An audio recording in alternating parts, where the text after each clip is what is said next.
10ই মে আমরা বৈঠক করেছিলাম যে আমরা 24 ঘন্টা ফেরি চলাচল করতে চাই, কারণ এখানে বিশেষ করে সকালবেলা যে দুর্ভোগটা সেটা আমরা কিছুক্ষণ আগেও দেখতে পাচ্ছিলাম যে ইপিজেডের শ্রমিক তারা একটা নির্দিষ্ট সময়ে তারা কাজে যায় এবং সেই সময়টা এই দুর্ঘটনাগুলো অনেক দিন থেকে ঘটতেছে বা ফেরার পথে এই দুর্ঘটনাগুলো ঘটছে। তো আমরা ইতিমধ্যে আইডেন্টিফাই করছি যে কোন সময়টায় আমাদের এইগুলো করতে হবে। তো আমরা ইতিমধ্যে সিদ্ধান্ত নিয়েছি সকাল 7টা থেকে সকাল 8টা পর্যন্ত 1 ঘন্টা ফেরি দুপাশ থেকে ছাড়বে যাতে কোনো সমস্যা না হয় এবং 1 ঘন্টা যেন সুন্দরভাবে আমাদের শ্রমিকরা সহজে যেন পার হয়ে যেতে পারে।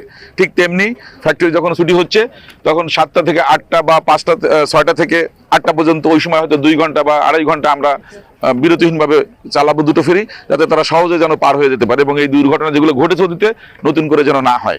এ গ্রেড ক্লিংকারের কনফিডেন্স সিমেন্ট বাংলাদেশের হৃদয় জুড়ে। তো কষ্ট হতো খুব, এখন তো 24 ঘন্টা চললে খুব ভালো হবে, সবসময় যাত্রী আসতে পারবো, আমাকে রাত্রিরও কষ্ট হতো।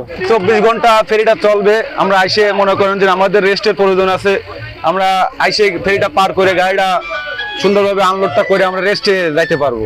আমরা মনে করেন যে এই গাড়িটা আনলোড করবো, আমাদের টিপ ধরা আছে, আমাদের কোনো ঝামেলা নেই, টিপটা নিয়ে আবার চলে যেতে পারবো আমরা। 24 ঘন্টা ফেরিটা চলবে, এই জন্য আমরা খুবই খুশি। জোয়ার না আসলে ফেরি ছাড়তো না, এই কারণে আমাদের ভোগান্তি হতো, আসে এখানে ঘন্টার পর ঘন্টা বসে থাকতে হতো। এই ফেরি 24 ঘন্টা চলবে, আমাকে আসলে এমনি আমরা যাত্রী পাচ্ছি, আসতে পারতেছি, এতে আমাদের সমস্যা সমাধান হয়েছে।